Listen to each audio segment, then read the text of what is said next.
Evet, kiloda koşuş. En küçüsünden al. В общем, үйге тастап кетіп қыдыратын болдым да. Үйден мен тастап кетіп. Алдында шай ішкен кезде жұрады, қолға жауады ма?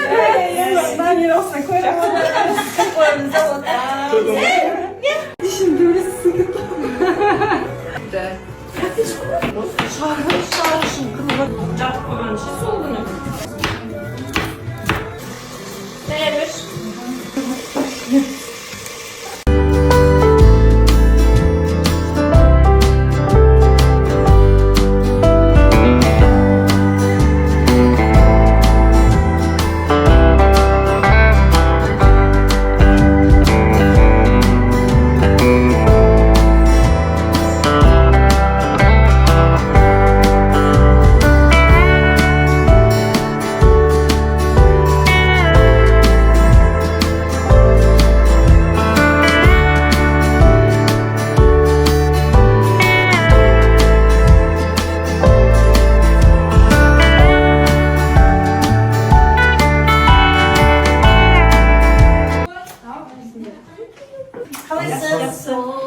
Hoş geldiniz. Yemeğleriniz ve